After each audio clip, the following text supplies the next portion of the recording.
Welcome to ঘোচ academy.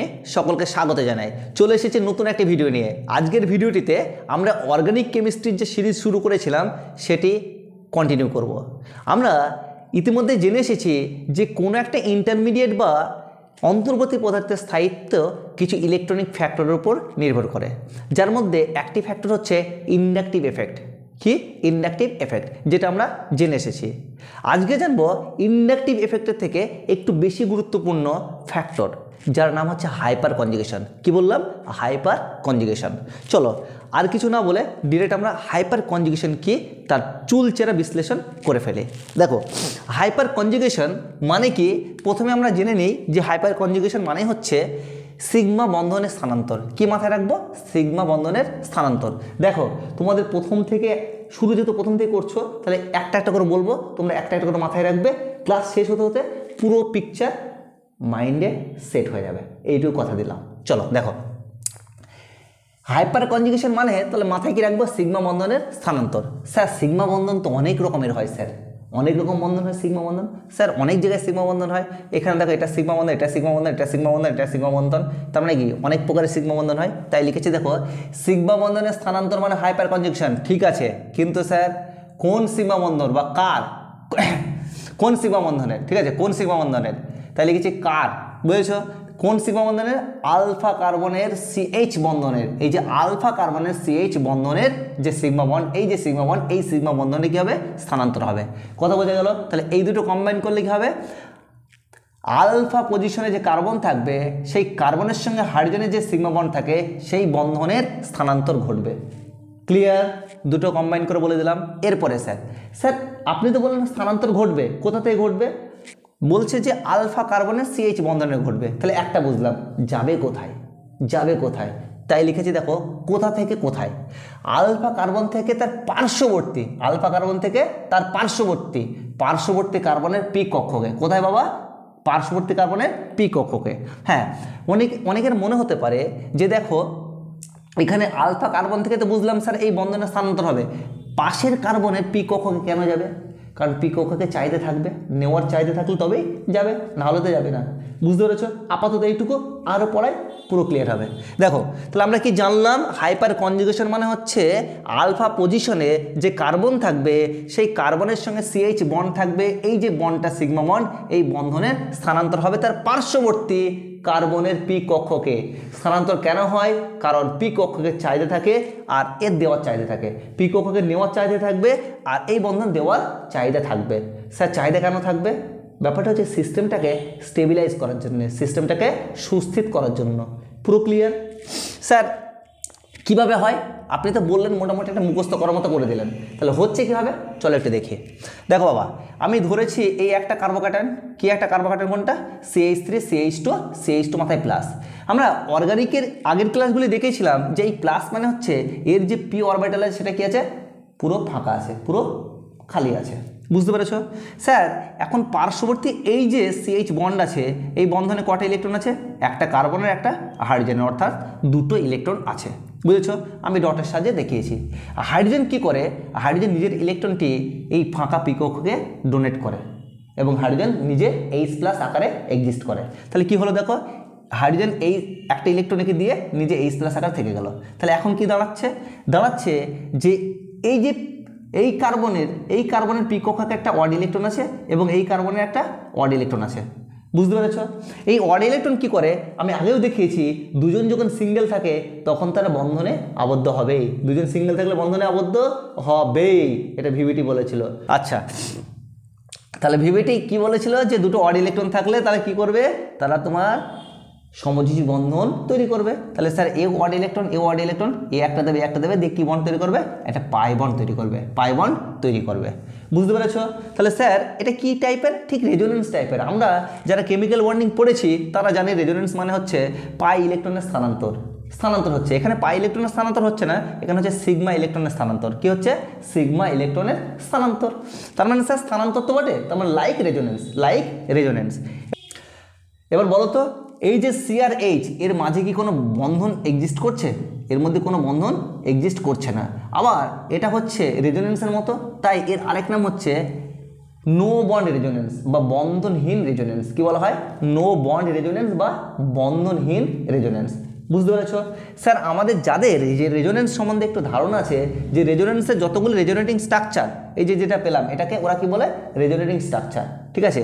আর sir এখানে কি বলবে? যেহেতু এটা হাইপার কনজুগেশন হচ্ছে তাই এর নাম হচ্ছে হাইপার কনজুগেটিভ গঠন বা হাইপার কনজুগেটিভ স্ট্রাকচার। কি বলা হয়? Hyper conjugative structure.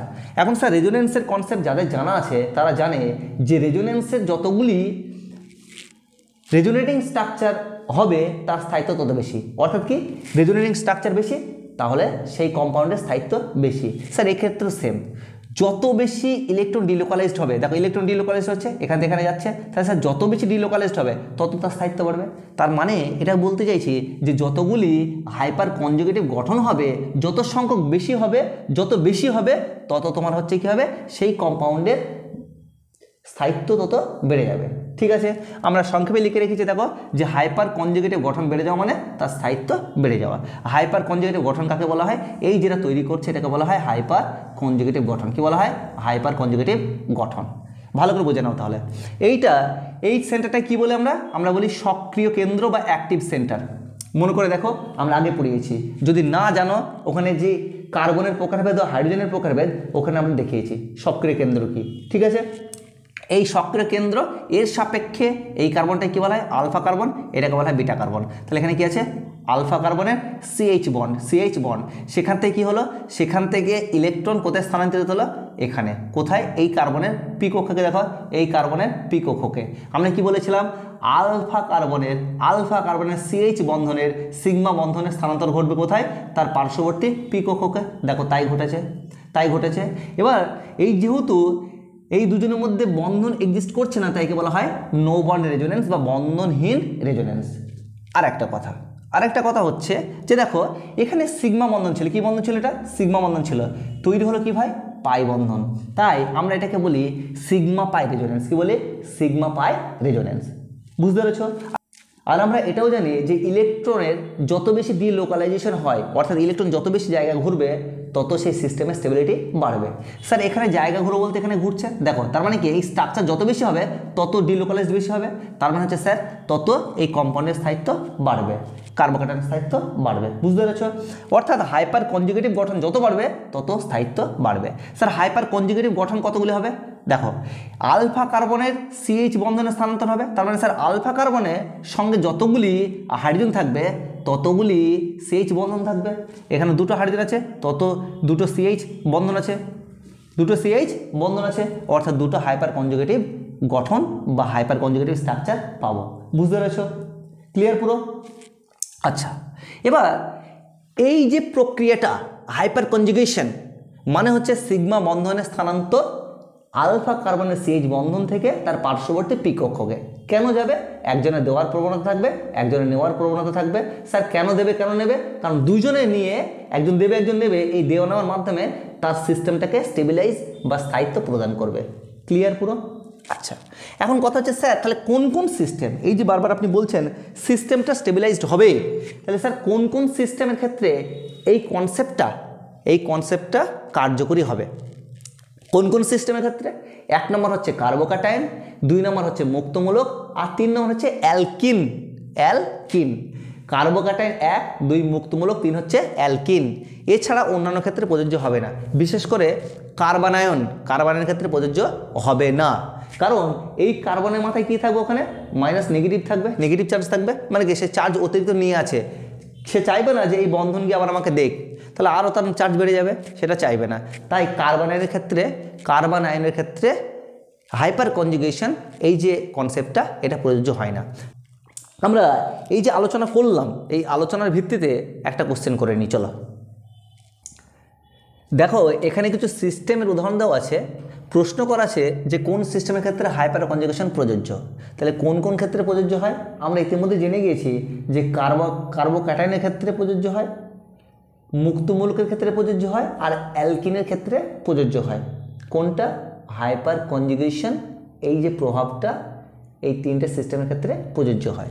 এবার দেখো তাহলে প্রথম কোশ্চেন যেটা দেওয়া আছে সেটা হচ্ছে এই যে CHO, এটা কি বলা হয় অ্যালডিহাইড, কি বলা হয় অ্যালডিহাইড গ্রুপ, তার মানে এটা হচ্ছে অ্যালডিহাইড। স্যার এর ক্ষেত্রে প্রযোজ্য হবে না। এটা কি স্যার মাথায় কার্বনের মাথায় মাইনাস মানে কি কার্বনায়ন, স্যার কার্বনায়নের ক্ষেত্রে প্রযোজ্য হবে না। স্যার কার্বন মাথায় প্লাস তাহলে কি কার্বোক্যাটায়ন, স্যার কার্বোক্যাটায়নের ক্ষেত্রে প্রযোজ্য হয়। যদি পাশে আলফা হাইড্রোজেন থাকে মাথায় রাখতে হবে পাশে কি থাকতে হবে আলফা হাইড্রোজেন। স্যার এটা যদি অ্যাক্টিভ সেন্টার হয় এটা কি স্যার অ্যাক্টিভ সেন্টার, তার সাপেক্ষে পার্শ্ববর্তী কার্বনকে বলা হয় আলফা কার্বন, আর তার সঙ্গে যে হাইড্রোজেন থাকে তাকে বলা হয় আলফা হাইড্রোজেন। তার মানে স্যার এখানে কট আছে তিনটে আছে এইরকমভাবে CH CH CH, বুঝতে পেরেছ? তার মানে এটা প্রযোজ্য হবে। তারপর থার্ড হচ্ছে মুক্তমূলক, এই যে মুক্ত ইলেকট্রন দেওয়া আছে মানে কি এটা মুক্তমূলক। মুক্তমূলক এই যে কার্বন তাহলে এটা হচ্ছে অ্যাক্টিভ সেন্টার, মুক্তমূলকের অ্যাক্টিভ সেন্টার হচ্ছে এটা যার মাথায় ডটটা থাকবে, তার সাপেক্ষে আলফা কার্বন, এটা আলফা কার্বনের হাইড্রোজেন আছে, তার মানে স্যার এটাও প্রযোজ্য হবে, বুঝতে পেরেছ? আর স্যার এখানে কি আছে এটা অ্যালকিন আছে, অ্যালকিনের ক্ষেত্রে অ্যালকিনের হচ্ছে অ্যাক্টিভ সেন্টার হচ্ছে এটা CH2 ডাবল বন্ড CH, তার সাপেক্ষে আলফা কার্বন এটা আলফা, স্যার আলফা কার্বনের সঙ্গে হাইড্রোজেন আছে তার আলফা হাইড্রোজেন আছে, আলফা হাইড্রোজেন থাকা মানে কি এখানকার CH বন্ধন কোথায় যাবে পার্শ্ববর্তী এখানে চলে আসবে, বুঝেছো? তার মানে স্যার এক্ষেত্রে প্রযোজ্য হবে। তার মানে আসল কথা হলো এটাই, কেবলমাত্র কার্বোক্যাটায়ন মুক্তমূলক ও অ্যালকিনের ক্ষেত্রেই হাইপার কনজুগেশন কনসেপ্টটি প্রযোজ্য হবে যদি তার অ্যাক্টিভ সেন্টারের সাপেক্ষে আলফা কার্বনে হাইড্রোজেন থাকে, আলফা কার্বনে হাইড্রোজেন থাকে, বুঝতে পেরেছ? আমরা এতক্ষণ হাইপার কনজুগেশন সম্বন্ধে প্রাথমিক ধারণা পুরোটা আমরা ক্লিয়ার করে ফেলেছি। এখন হাইপার কনজুগেশনের সাহায্যে আমরা কী কী বুঝবো সেটা নিয়ে আলোচনা করব। তাহলে আমরা প্রথম প্রয়োগ দেখছি। প্রথম প্রয়োগটা কি, কোনো একটা সিস্টেমের কম্পারেটিভ তুলনামূলকভাবে স্থায়িত্ব নির্ণয়ের ক্ষেত্রে হাইপার কনজুগেশন ধারণাটি অতি গুরুত্বপূর্ণ। চলো কীভাবে আমরা একটু দেখে নিই। এখানে দেখো দেওয়া আছে কিছু কার্বোক্যাটায়ন দেওয়া আছে, এটা কত ডিগ্রি কার্বোক্যাটায়ন 0 ডিগ্রি, এটা 1 ডিগ্রি, এটা 2 ডিগ্রি, এটা 3 ডিগ্রি। যদি ডিগ্রি না বুঝতে পারো তাহলে আমার পুরোনো ক্লাসগুলো দেখে নাও, বুঝতে পেরেছো? আচ্ছা দেখো স্যার এই যে 3 degree carbocation, 2 degree carbocation, 1 degree carbocation আর 0 ডিগ্রি কার্বোক্যাটায়ন বা সুপার ডিগ্রি কার্বোক্যাটায়ন, এদের কার স্থায়িত্ব বেশি হবে বা ক্রমটা কেমন কী হবে চলো এটা বোঝার চেষ্টা করি। আমরা হাইপার কনজুগেশনে পড়লাম যে যার যত বেশি হাইপার কনজুগেটিভ স্ট্রাকচার বা হাইপার কনজুগেটিভ গঠন বেশি হবে তার স্থায়িত্ব তত বেশি হবে।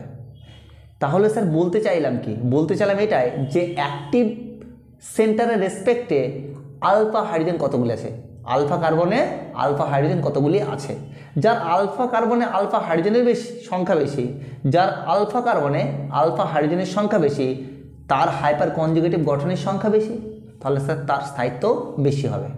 তার মানে আমাদের এই সিস্টেমের ক্ষেত্রে জাস্ট এটুকু দেখতে হবে কার ক্ষেত্রে আলফা হাইড্রোজেন বেশি আছে, বুঝতে পেরেছ? দেখো তাহলে এই যার মাথায় প্লাস থাকবে সেই কার্বনটা হচ্ছে অ্যাক্টিভ সেন্টার, তাহলে এই কার্বনটা কি স্যার এইটা হচ্ছে অ্যাক্টিভ সেন্টার, এটা হচ্ছে অ্যাক্টিভ সেন্টার, এর সাপেক্ষে আলফা, এটাও আলফা, এটাও আলফা, এটাও আলফা, তার মানে এর সঙ্গে 3টে হাইড্রোজেন, এর সঙ্গে 3টে হাইড্রোজেন, এর সঙ্গে 3টে হাইড্রোজেন, টোটাল কতগুলি আছে 9টি আলফা হাইড্রোজেন আছে, কতগুলি 9টি।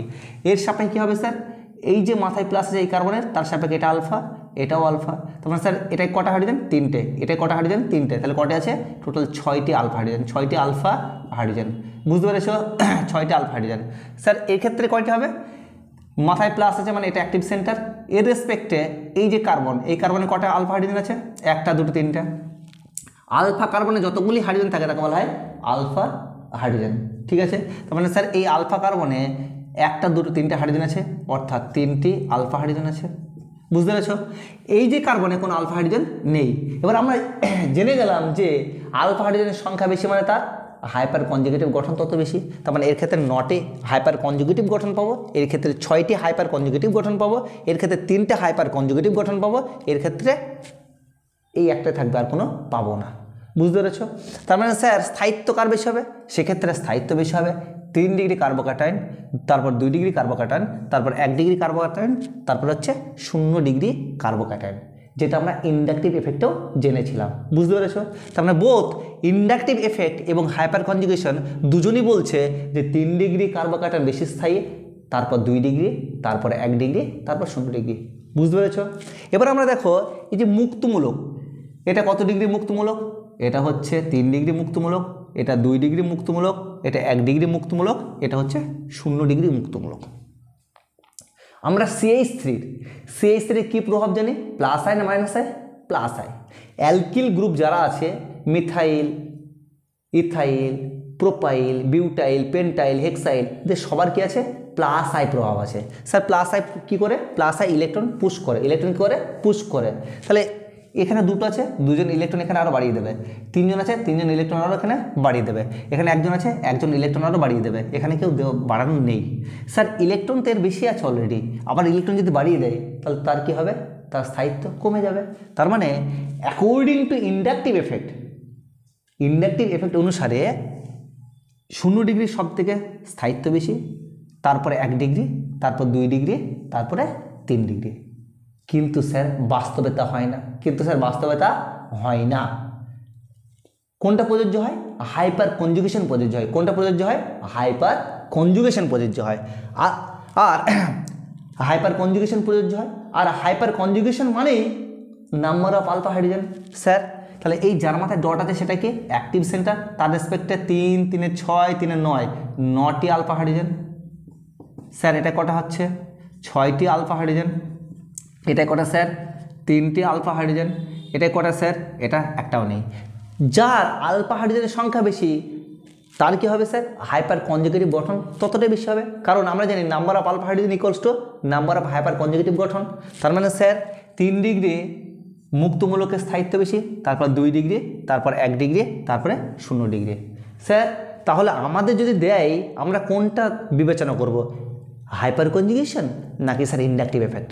মাথায় রাখবে এই দুটো প্রভাবের মধ্যে প্রথমেই আমি বলেছি যে হাইপার কনজুগেশনটা ইন্ডাকটিভ এফেক্টের তুলনায় অধিকতর গুরুত্বপূর্ণ। Mind it. বুঝতে পেরেছ? চলো এবারে নিচেটা দেখো, অ্যালকিন সিস্টেম দেওয়া আছে। তাহলে অ্যালকিন সিস্টেম কার ক্ষেত্রে প্রযোজ্য হয় স্যার? হাইপার কনজুগেশন ক্ষেত্রে প্রযোজ্য হয়। ঠিক আছে, তাহলে দেখো এর ক্ষেত্রে দেখো এখানে তো ইলেকট্রন বেশি আছে, সেম জিনিস, এখানে ইলেকট্রন বেশি আছে। যদি এদের ইন্ডাকটিভ এফেক্ট ধরি, এটা কি করবে? এরা ইলেকট্রন ঘনত্ব আরও বাড়িয়ে দেবে। স্যার এর ক্ষেত্রে ইলেকট্রন ঘনত্ব এখানে আছে, এও বাড়িয়ে দিচ্ছে, এর ক্ষেত্রে বাড়ানোর কেউ নেই। তাহলে হিসেব মতো এটা স্টেবিলিটি বেশি হওয়া উচিত, তারপরে এটা অ্যাকর্ডিং টু ইন্ডাকটিভ এফেক্ট। কিন্তু না স্যার, হাইপার কনজুগেশনটা আমরা কি করব? অ্যাপ্লাই করব। হাইপার কনজুগেশন দেখো এখানে অ্যাক্টিভ সেন্টার কোনটা? এই যে এটাকে বলা হয় অ্যাক্টিভ সেন্টার। যারা অ্যাক্টিভ সেন্টারের ক্লাস করনি তার পুরোনো ক্লাস দেখে নাও। অ্যালকিন সিস্টেমের ক্ষেত্রে এটি হচ্ছে অ্যাক্টিভ সেন্টার। এই অ্যাক্টিভ সেন্টার রেসপেক্টে এটা আলফা কার্বন, এটা আলফা কার্বন। তাহলে আলফা হাইড্রোজেনের সংখ্যা 3 আর 3 6, 6টি আলফা হাইড্রোজেন। এর ক্ষেত্রে কটা হবে স্যার? এইটা হচ্ছে অ্যাক্টিভ সেন্টার, তাহলে স্যার আলফা কার্বন এটি, এখানে 3টি আলফা হাইড্রোজেন। এর ক্ষেত্রে কী হবে স্যার? এর ক্ষেত্রে এটা অ্যাক্টিভ সেন্টার আর পার্শ্ববর্তী কোনো কার্বন নেই, অর্থাৎ নো আলফা কার্বন। কোনো আলফা কার্বন না থাকলে তার আলফা হাইড্রোজেনও নেই, 0 আলফা হাইড্রোজেন। তাহলে 0 আলফা হাইড্রোজেন, তার মানে স্যার এর 6টি হাইপার কনজুগেটিভ গঠন পাবে, এর 3টি হাইপার কনজুগেটিভ গঠন পাবে, এর কোনো হাইপার কনজুগেটিভ গঠন পাবে না। আবার আমরা জানি হাইপার কনজুগেটিভ গঠনের সংখ্যা যত বেশি হবে তত তার স্থায়িত্ব বাড়বে, অর্থাৎ এই অ্যালকিনের স্থায়িত্ব সবচেয়ে বেশি, তারপর এই অ্যালকিনের, তারপরে এই অ্যালকিনের। তাহলে আমরা যখন স্থায়িত্বের তুলনা করব তখন আমরা হাইপার কনজুগেশন কীভাবে অ্যাপ্লাই হবে সেটা বুঝতে পারলাম। এবং এটাও মাথায় রাখবো যে যদি হাইপার কনজুগেশন আর ইন্ডাকটিভ এফেক্ট একই সঙ্গে অ্যাপ্লাই করা যায় সেক্ষেত্রে আমরা কোনটা প্রায়োরিটি দেবো? প্রায়োরিটি দেবো কোনটা? Hyperconjugation, not inductive effect. হাইপার কনজুগেশনকে ফার্স্ট প্রায়োরিটি দেবো। বুঝতে পেরেছো? চলো আরেকটি প্রয়োগ দেখে নিই আমরা। এবার আমরা শিখব যে দুটি বন্ধনের বন্ধন দৈর্ঘ্যের তুলনা কীভাবে করব। দেখো এখানে দুটি, এই যে একটি কম্পাউন্ড আছে, একটা কম্পাউন্ড আছে CH3 CH2 CH3, এর নাম কি? প্রোপেন। এর নাম কি? প্রোপেন। আর এখানে কি দেওয়া আছে? এখানে দেওয়া আছে প্রোপিন। তাহলে এটা প্রোপেন, এটা হচ্ছে প্রোপিন। এই যে বন্ধন আছে সিসি বন্ধন, এখানেও সিসি বন্ধন আছে, এটাও সিঙ্গেল বন্ড, এটাও সিঙ্গেল বন্ড। তাহলে এখানে বন্ধন দৈর্ঘ্যে সিসি বন্ধন এ আর বি দুটো সমান হওয়া উচিত। কিন্তু স্যার এই যে সিসি বন্ধন আর এই যে সিসি বন্ধন এই দুটো কখনো সমান হয় না। তাহলে এ নট ইকুয়ালস টু বি। এবার কোনটি বড় হবে কোনটি ছোট হবে সেটা আমরা আলোচনা করব। বুঝতে পেরেছো? স্যার কী কাজে লাগাবো? কাজে লাগাবো হাইপার কনজুগেশন। কী লাগাবো? Hyperconjugation. স্যার এখানে হাইপার কনজুগেশন আমরা জানি কার্বোক্যাটায়ন মুক্তমূলক আর অ্যালকিনের ক্ষেত্রে প্রযোজ্য। স্যার এটা অ্যালকেন, তার মানে এর ক্ষেত্রে হাইপার কনজুগেশন প্রযোজ্য নয়। বুঝতে পেরেছো? তার মানে স্যার এই বন্ধনে কোনোরূপ পরিবর্তন হবে না, এটা পিওর, এটা বিশুদ্ধ এক বন্ধন থাকবে। বোঝা গিয়েছে? চলে এবার এটাতে দেখো স্যার, এইটা হচ্ছে অ্যাক্টিভ সেন্টার, যেহেতু এটা অ্যালকিন তাহলে অ্যালকিনে কি হয়? অ্যালকিনে হাইপার কনজুগেশন ধারণাটি প্রযোজ্য হয়। স্যার এটা অ্যাক্টিভ সেন্টার, এই অ্যাক্টিভ সেন্টারের সাপেক্ষে এখানে কতগুলি আলফা হাইড্রোজেন আছে? 3টি। তাহলে এই হচ্ছে সিএইচ, এই হচ্ছে সিএইচ, এই হচ্ছে সিএইচ। আমি এবার কী করে দেখবো? ডিরেক্ট দেখবো এই বন্ধনটা কোথায় গেল, এখানে গেল, আর এই বন্ধনটা মাথায় উঠে গেল। তাহলে কি করতে পারি আমি? এখান থেকে কী করলাম?